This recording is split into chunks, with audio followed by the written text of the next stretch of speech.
ដោយរងសម្ពាធពីគម្លាតពន្ធរបស់អាមេរិកវៀតណាមកំពុងស្វាស្វែងចុះកិច្ចព្រមព្រៀងពាណិជ្ជកម្មសេរីបន្ថែមទៀតវៀតណាមកំពុងខ្នះខ្នែងពន្លឿនការចរចារបស់ខ្លួនសម្រាប់កិច្ចព្រមព្រៀងពាណិជ្ជកម្មសេរីថ្មីក្រោយកិច្ចព្រមព្រៀងជាង17ត្រូវបានចុះហត្ថលេខារួចហើយគណៈប្រទេសមានសេដ្ឋកិច្ចពឹងផ្អែកលើការនាំចេញនេះកំពុងត្រៀមជើងព្រួលទប់ទល់នឹងគំនាបពន្ធគយរបស់មហាអំណាចសហរដ្ឋអាមេរិកនាយករដ្ឋមន្ត្រីវៀតណាមលោកផាមិនជីងនៅក្នុងសេចក្តីណែនាំដែលចេញកាលពីល្ងាចថ្ងៃអង្គារទី22ខែមេសាបានជំរុញឲ្យក្រសួងពាណិជ្ជកម្មបញ្ចប់ឬចាប់ផ្ដើមកិច្ចចរចាកិច្ចព្រមព្រៀងពាណិជ្ជកម្មសេរីជាមួយប្រទេសឥណ្ឌាប្រេស៊ីលប៉ាគីស្ថានអេស៊ីបនិងទីផ្សារផ្សេងទៀតនៅមជ្ឈមបូព៌ាអាហ្វ្រិកអាមេរិកឡាទីនអាស៊ីកណ្ដាលនិងអឺរ៉ុបខាងកើតមជ្ឈមណ្ឌលឧស្សាហកម្មអាស៊ីអាគ្នេយ៍មួយនេះប្រឈមនឹងគំនាបពន្ធបដិការ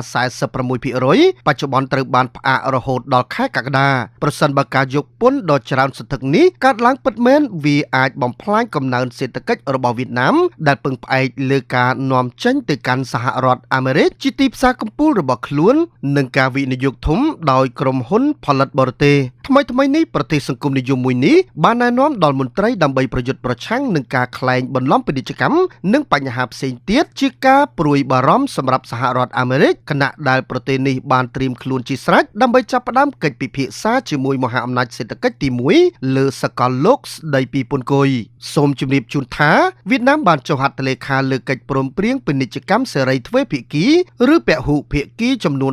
17រួមទាំងកិច្ចព្រមព្រៀងគ្រប់ជ្រុងជ្រោយនិងជឿនលឿនសម្រាប់ភាពជាដៃគូអន្តរប៉ាស៊ីហ្វិកនិងកិច្ចព្រមព្រៀងភាពជាដៃគូសេដ្ឋកិច្ចទូលំទូលាយក្នុងតំបន់កិច្ចព្រមព្រៀងជាមួយសហភាពអឺរ៉ុបជប៉ុននិងកូរ៉េខាងត្បូងប៉ុន្តែមិនមានកិច្ចព្រមព្រៀងពាណិជ្ជកម្មសេរីជាមួយសហរដ្ឋអាមេរិកទេ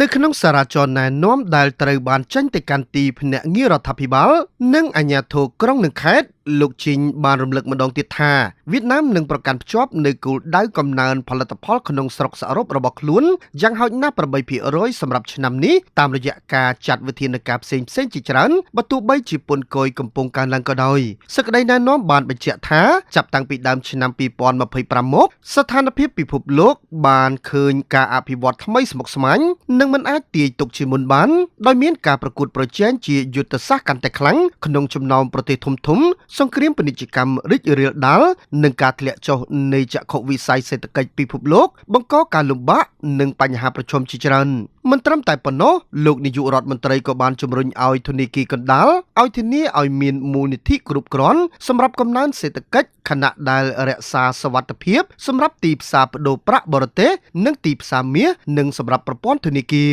លោកបានប្រាប់ធនាគារកណ្ដាលឲ្យជំរុញការផ្ដល់ប្រាក់កម្ចីដល់មនុស្សមានអាយុក្រោម35ឆ្នាំ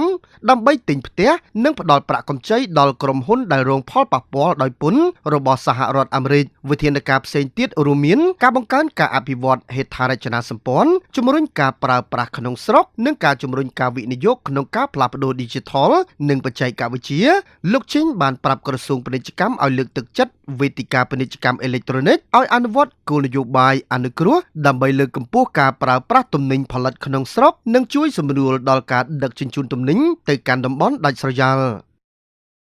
នាយករដ្ឋមន្ត្រីថៃបង្ហាញគម្រោងចង់ពង្រីកពាណិជ្ជកម្មជាមួយកម្ពុជាឲ្យបាន$15,000 លានអាមេរិកនិងបានចុះហត្ថលេខាលើឯកសារសំខាន់ចំនួន7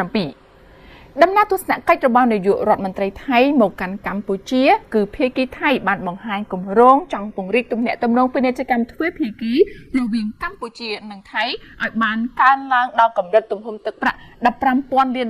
អាមេរិកនៅឆ្នាំ2027ខណៈដែលបានចុះហត្ថលេខាលើកិច្ចព្រមព្រៀងចំនួន7ជាមួយកម្ពុជានៅថ្ងៃនេះនាយករដ្ឋមន្ត្រីថៃលោកស្រីផេថងថានស៊ីនវត្រាបានថ្លែងនៅចំពោះមុខសម្ដេចធិបតីហ៊ុនម៉ាណែតនាយករដ្ឋមន្ត្រីកម្ពុជានៅព្រឹកថ្ងៃទី23ខែមេសាឆ្នាំ2025នេះថាថៃក្រុងនឹងពង្រឹងទំនាក់ទំនងពាណិជ្ជកម្មជាមួយកម្ពុជាធ្វើយ៉ាងណាពង្រីកឲ្យបានកាន់តែកើនឡើងខ្លាំងជាងមុនពីទំហំទឹកប្រាក់ត្រឹម$10,000 លានអាមេរិករហូតដល់$15,000 លានអាមេរិកនៅឆ្នាំ2027ដោយឡែកកម្ពុជានិងថៃក៏បានចុះហត្ថលេខាលើឯកសារសំខាន់ចំនួន7មានដូចជាទី1ចុះហត្ថលេខាលើកិច្ចព្រមព្រៀងស្តីពីការប្រើប្រាស់កម្លាំងពលកម្មរវាងរាជរដ្ឋាភិបាលទាំងពីរទី2ចុះអនុសារណៈនៃការយោគយល់គ្នាស្តីពីកិច្ចសហប្រតិបត្តិការលើវិស័យការងារទី3ចុះអនុសារណៈនៃការយោគយល់គ្នារវាងក្រសួងបរិស្ថានស្តីពីកិច្ចសហប្រតិបត្តិការកិច្ចគាំពារបរិស្ថានឆ្លងដែន ទី4កិច្ចព្រមព្រៀងស្តីពីការគ្រប់គ្រងថែទាំនិងប្រើប្រាស់ស្ពានមិត្តភាពកម្ពុជាថៃស្ទឹងបាត់បាណង់អៀនទី5កិច្ចព្រមព្រៀងសាងសង់ស្ពានព្រំដែនផ្សារព្រំបានផាកាតទី6កំណត់ហេតុស្តីពីការផ្តល់ជំនួយបច្ចេកទេសលើការសិក្សាសមាធិលទ្ធភាពលើគម្រោងលើកកម្ពស់កម្រិតគុណភាពផ្លូវជាតិលេខ57បាត់ដំបងច្រកទ្វារអន្តរជាតិព្រំនិងទី7គឺចុះហត្ថលេខាបដូរសារស្តីពីគម្រោងពង្រឹងសមត្ថភាពវិទ្យាស្ថានអភិវឌ្ឍមុខជំនាញកម្ពុជាថៃ